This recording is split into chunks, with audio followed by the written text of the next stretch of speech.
Bismillahirrahmanirrahim. My name is Kamal Khan and you are watching Physics with Kamal Khan.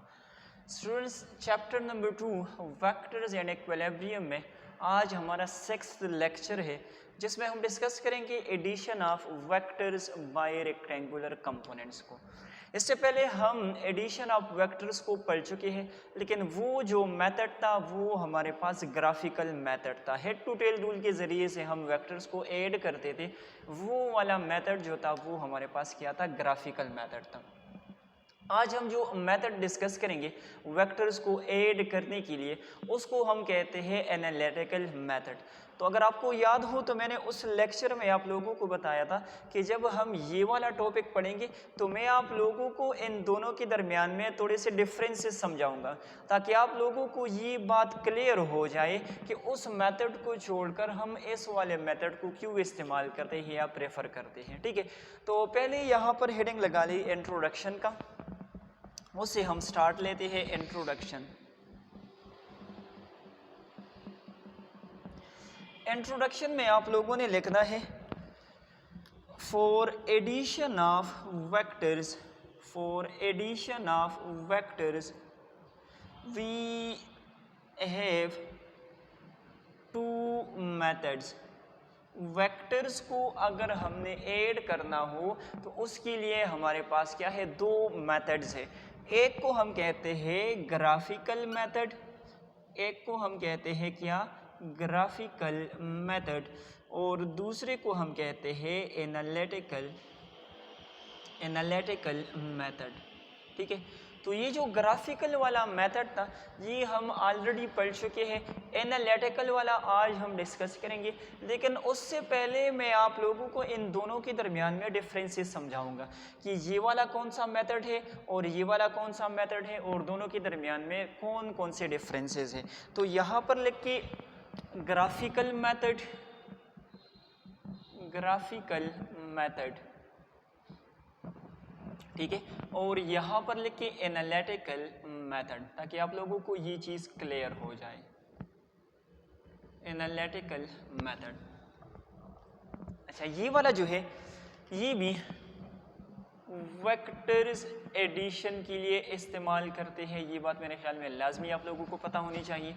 और ये वाला भी हम जो है वो वेक्टर्स एडिशन के लिए इस्तेमाल करते हैं। दोनों जो मेथड है वो हम कहाँ पर इस्तेमाल करते हैं, वेक्टर्स को ऐड करने के लिए इस्तेमाल करते हैं। अच्छा, इसको हम कहते हैं by head to tail rule. Normally जो हम इसके लिए टर्म इस्तेमाल करते हैं, मेरे ख्याल में कई सारे ऐसे स्टूडेंट्स होंगे जिनको ग्राफिकल मेथड का पता नहीं होगा। अगर मैं उनसे पूछूं ग्राफिकल मेथड कौन सा होता है तो शायद वो मुझे आंसर ना कर पाए, लेकिन अगर मैं कहूँ हेड टू टेल रूल वाला कौन सा मेथड होता है तो फिर उनको वो क्लियरली पता होता है। तो इसको हम कहते हैं by head to tail rule, by head to tail rule. और इस वाले को हम कहते हैं बाय रेक्टेंगुलर कंपोनेंट्स। क्या कहते हैं, बाय रेक्टेंगुलर कंपोनेंट्स। क्लियर हो गया। अच्छा, अब इसमें क्या था, इसमें जो है वो हम वेक्टर्स को ड्रा करते और जो हमारे पास रिजल्टेंट वेक्टर आता था, अगर यहाँ पर मैं थोड़ा सा इसको ड्रा करूँ, ये लेट सपोज वेक्टर ए हो गया, इसी तरह से ये हमारे पास हो गया वेक्टर बी, यहाँ पर ये इसका होता था वेक्टर सी यानी कि रिजल्टेंट वेक्टर। तो हम इसको किस तरह से मालूम करते हैं, इसकी हम लेंथ को मेजर करते हैं और जो हमने सपोजिशन की हुई होती है उसी के अकॉर्डिंग हम इसकी वैल्यू को वो लेकर देते हैं। ठीक है, तो क्या मैं कह सकता हूं कि इसमें मैथमेटिक्स के बजाय मुझे मेजरमेंट ज़्यादा करना पड़ता है। तो अगर मैं यहाँ पर लिखूं कि ये हमारे पास क्या है, लेस मैथमेटिकल है, तो आपको ये पॉइंट क्लियर होना चाहिए कि लेस मैथमेटिकल से यहाँ पर मेरा मतलब क्या है, यहाँ पर मेरा मतलब है कि हम मेजरमेंट को ज़्यादातर जो है वो प्रेफर करते हैं। और अगर यहाँ पर हम देखें तो ये वाला मेथड जो है वो हमारे पास क्या है, मोर मैथमेटिकल है।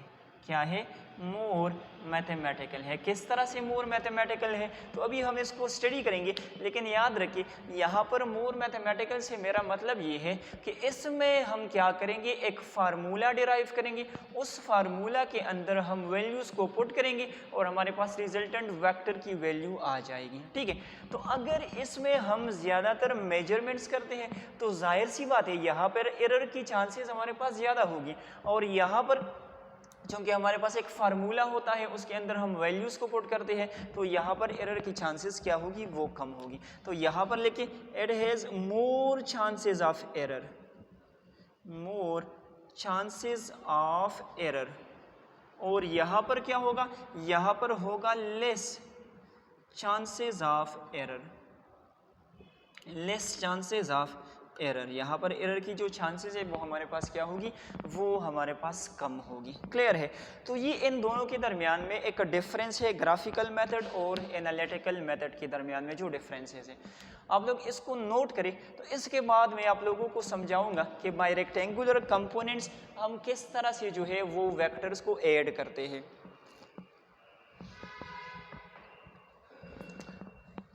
अच्छा, मैं चलिए इस साइड पर मैं फिगर बना लेता हूँ। यहाँ पर हेडिंग लगा ले फिगर का। लेट्स सपोज मुझे जो है वो कोई भी टू वेक्टर्स गिवन है। लेट्स से ये हो गया एक्स एक्सिस और ये हमारे पास हो गया वाई एक्सिस। यहाँ पर मुझे दो वेक्टर्स गिवन है। एक हो गया वेक्टर ए जो कि एंगल θ1 बना रहा है विद पॉजिटिव एक्स एक्सिस। इसी तरह से दूसरा एक वेक्टर यहाँ पर हमें गिवन है, वेक्टर बी, जिसको मैंने ब्लू से रिप्रेजेंट किया, और वो जो है पॉजिटिव एक्स एक्सिस के साथ एंगल θ2 बना रहा है। बात को ज़रा समझने की कोशिश करें। दो वेक्टर्स हमें गिवन है, एक वेक्टर ए है, दूसरा हमारे पास कौन सा है, वेक्टर बी है। एक का भी हमें एंगल गिवन है θ1 और दूसरे का एंगल हमारे पास क्या है, θ2 है। अब हमने क्या करना है, अब हमने इनको ऐड करना है। तो किस तरह से ऐड करेंगे, तो याद रखिए उसी हेड टू टेल रूल को हम अप्लाई करेंगे। फर्स्ट वेक्टर को ड्रा करेंगे, उसके हेड के साथ सेकंड वेक्टर की हम टेल को ज्वाइन करेंगे और उसके बाद हम रिजल्टेंट वेक्टर को ड्रा करेंगे। लेकिन उसमें और इस वाले में डिफरेंस क्या होगा, तो इन दोनों में हमारे पास जो डिफरेंस है वो ये होगा कि उसको हम ड्रा करते हैं विदाउट एक्स वाई प्लेन और इसको हम ड्रा करेंगे in the x y plane. बात को ज़रा समझने की कोशिश करें।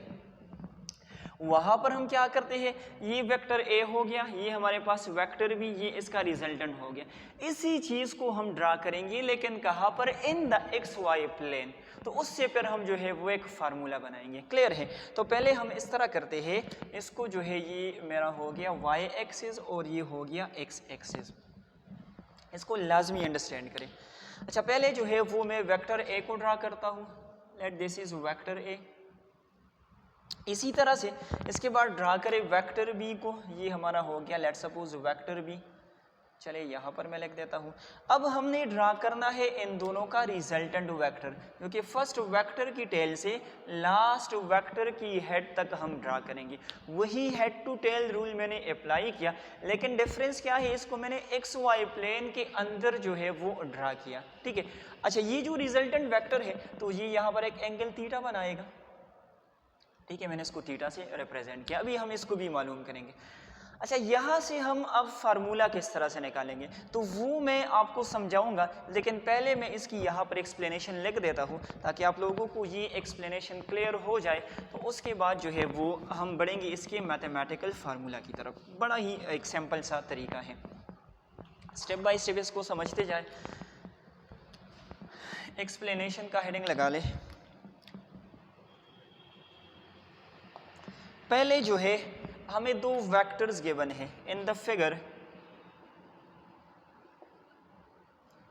We have two vectors a and b which makes angles θ1 and θ2 respectively. इसका मतलब ये है कि वेक्टर ए का जो एंगल है वो हमारे पास θ1 है और इसी तरह से वेक्टर बी का जो एंगल है वो हमारे पास क्या है, θ2 है। अच्छा, फिर हमने क्या किया, तो उसके बाद हमने ये किया कि इन वेक्टर्स को हमने हेड टू टेल रूल के अकॉर्डिंग ज्वाइन किया। Join the vectors a and b, ज्वाइन the vectors a and b according to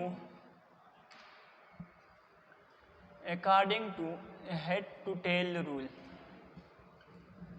हमने क्या किया, जरा देखिए, हेड टू टेल रूल के मुताबिक हमने ए और बी वेक्टर को ज्वाइन किया। उसके बाद हमने क्या किया, उसके बाद हमने इनके लिए जो है वो रिजल्टेंट वेक्टर को ड्रा किया। तो यहाँ पर लिखे draw the resultant vector r, ठीक है, रिजल्टेंट वेक्टर आर को उसके बाद हमने क्या किया, ड्रा किया।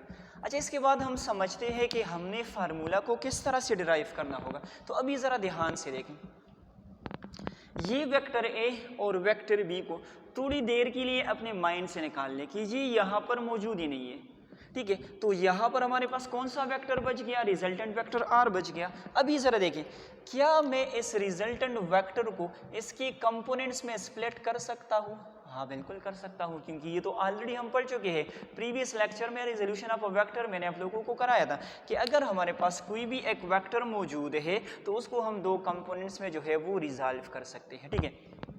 तो यहाँ पर हमारे पास वेक्टर कौन सा है, आर वेक्टर है रिजल्टेंट। इसको मैंने दो कंपोनेंट्स में स्प्लिट किया। इसका एक कंपोनेंट मेरे पास बन गया आर एक्स का, ये वाला, ठीक है, और ये वाला हमारे पास बन गया कौन सा, आर वाई का बन गया। ये बात क्लियर हो गई।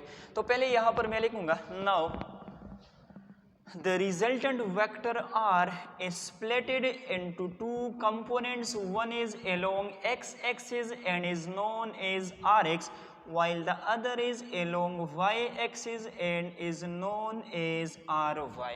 क्लियर हो गया। एक कंपोनेंट जो इसका बन रहा है वो हमारे पास rx हो गया, और दूसरा जो कंपोनेंट इसका बन रहा है वो हमारे पास क्या हो गया, ry हो गया। अभी ज़रा देखिए, ये आर एक्स और आर वाई के दरमियान में यहाँ पर 90 का एंगल बन रहा है।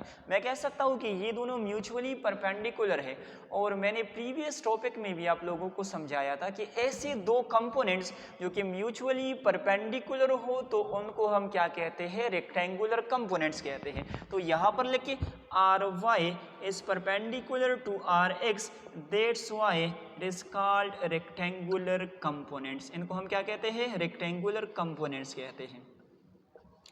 और इसी मेथड से जब हम वेक्टर्स को ऐड करेंगे तो उसको हम कहेंगे addition of vectors by rectangular components, क्योंकि इसके दरमियान में क्या आ गई, रेक्टेंगुलर कंपोनेंट्स आ गए, ठीक है। And the addition by this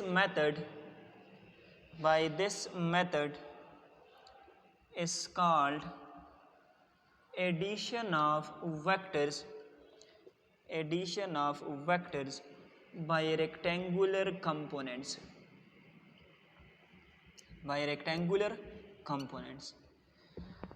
यहाँ तक तो मेरे ख्याल में सबको क्लियर होगा। इस मेथड से जब हम वेक्टर्स को ऐड करते हैं तो उनको हम कहते हैं addition of vectors by rectangular components. अभी हमने क्या करना है, अभी हमने इसके लिए जो है वो मैथमेटिकल फार्मूला वो डिराइव करना है। तो किस तरह से डिराइव करेंगे, तो यहाँ पर हेडिंग लिखे डेरिवेशन, या मैथमेटिकली कोई भी एक हेडिंग लिखे,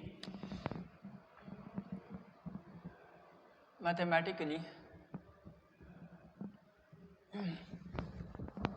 जरा देखिए, यहाँ पर ये मेरे पास आर है, अगर इसको मैंने फाइंड आउट करना हो तो वही प्रीवियस लेक्चर को ज़रा रिकॉल करें।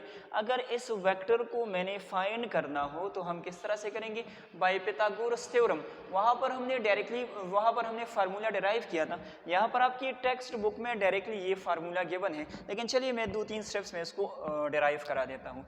अगर इस आर को मैंने मालूम करना हो, ज़रा ध्यान से देखिए, ये मेरे पास है रिजल्टेंट वेक्टर, इसको मैंने क्या करना है, फाइंड करना है। तो इन दो वेक्टर्स ए और बी को थोड़ी देर के लिए माइंड से निकाल ले। So this is a right angle triangle. ये हमारे पास क्या बन जाएगा, ये हमारे पास एक राइट एंगल ट्राइंगल बन जाएगा। अभी अगर मैंने इस साइड को मालूम करना हो तो हम पिथागोरस थ्योरम का इस्तेमाल करते हैं। तो यहाँ पर लिखिए बाय पिथागोरस थ्योरम, वो हमारे पास क्या कहता है, वो हमें कहता है hypotenuse square is equal to base square plus perpendicular square. ठीक है, तो हाइपोटेन्यूज यहाँ पर हमारे पास क्या है, यहाँ पर r और उसका स्क्वायर, इसी तरह से यहाँ पर rx इसका स्क्वायर और यहाँ पर ry और उसका हमारे पास क्या आ जाएगा, स्क्वायर आ जाएगा। ठीक है, अब चूंकि मुझे सिर्फ r को फाइंड आउट करना है तो बोथ साइड का स्क्वायर रूट ले ले, तो ये आ जाएगा r is equal to r x square plus r y square. Clear हो गया। अच्छा, मैंने तो r को फाइंड करना है, लेकिन अगर आप लोग यहाँ पर देखें तो ये एक rx और ये जो ry है ये तो मुझे गिवन ही नहीं है। मुझे गिवन में क्या है, मुझे तो वेक्टर a और b गिवन है। तो अगर मैं इस फार्मूले से r को मालूम करूँगा तो उसके लिए तो ये होना चाहिए कि मुझे rx और ry की वैल्यूज़ पता हो। तो rx और ry की वैल्यूज़ को पहले मुझे फाइंड आउट करना होगा, फिर इस फार्मूले के ज़रिए से हम क्या कर सकते हैं, रिजल्टेंट वेक्टर को मालूम कर सकते हैं। तो अब ये rx और ये जो ry है ये किस चीज़ के बराबर होते हैं, तो इसको अब हम थोड़ी देर में समझते हैं। अगर मैं बात करूँ rx की, तो ज़रा देखिए rx हमारे पास जो है वो रिजल्टेंट वेक्टर का वो कंपोनेंट है जो कि अलोंग x एक्सिस है। तो ज़रा देखें, ये वेक्टर a को अगर मैं देखूं तो वेक्टर a हमारे पास दो कंपोनेंट्स में रिजॉल्व हो सकता है। किस तरह से, तो ये वेक्टर a का हमारे पास हो जाएगा ax कंपोनेंट और ये इसका आ जाएगा ay कंपोनेंट। क्लियर है, अभी क्लियर हो जाएगा। ज़रा b को देखें तो b को भी हम रिजॉल्व कर सकते हैं दो कंपोनेंट्स में, ये आ जाएगा bx और ये वाला आ जाएगा by। ज़रा इसको समझे, अगर मैं वेक्टर r को इसके कंपोनेंट्स में रिजॉल्व कर सकता हूँ rx और ry में, तो इसी तरह से वेक्टर a और वेक्टर b तो रिजॉल्व हो सकते हैं ना इनके कंपोनेंट्स में। तो ये जो वेक्टर a है ये इसका बन गया x कंपोनेंट और ये वाला इसका हो गया y कंपोनेंट। इसी तरह से वेक्टर b का ये वाला हो गया x कंपोनेंट और ये वाला इसका हो गया कौन सा, ये हो गया इसका y कंपोनेंट। तो ज़रा देखें ये टोटल जो है ये rx के बराबर है। तो अगर हम देखें तो ये वाला पोर्शन आ गया bx का और ये वाला पोर्शन आ गया ax का। तो क्या मैं कह सकता हूँ कि ये जो rx है ये असल में बराबर है ax प्लस bx के। ज़रा दोबारा सुने, मैंने क्या किया, मैंने वेक्टर a को इसके कंपोनेंट्स में स्प्लिट किया ax ay, इसी तरह से वेक्टर b को मैंने x और y कंपोनेंट्स में स्प्लिट किया। अभी ज़रा देखिए rx को, तो ये rx असल में ax प्लस bx से मिलकर बना है।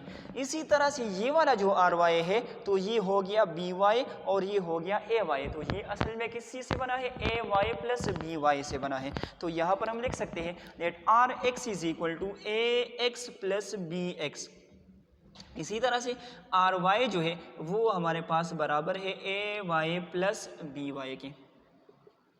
ठीक है, तो a और b वेक्टर्स भी हमें गिवन है, इनके जो एंगल्स है वो भी हमें गिवन है। तो हम easily ax bx ay by को जो है वो फाइंड आउट कर सकते हैं। यहाँ पर हम वैल्यूज़ को पुट करेंगे तो हमारे पास आ जाएगा रिजल्टेंट वेक्टर। क्लियर है। अच्छा, इसके बाद इसका एंगल हम किस तरह से मालूम करेंगे, तो इस एंगल को हम मालूम करेंगे और इससे रिलेटेड हमारे पास कुछ रूल्स है, उनको भी हम स्टडी करेंगे, लेकिन आज के लेक्चर में नहीं बल्कि कल के लेक्चर में इंशाल्लाह इन चीज़ों को हम डिस्कस करेंगे। तो आज के लेक्चर में यहाँ तक मेरे ख्याल में सबको ये पॉइंट सारे के सारे क्लियर हो गए होंगे। इंशाल्लाह कल के लेक्चर में इस एंगल थीटा को हम मालूम करेंगे और फिर इसके जो डिफरेंट रूल्स हैं उनको भी हम सीखेंगे। आज के लिए इतना ही। Thank you so much. अल्लाह हाफिज़।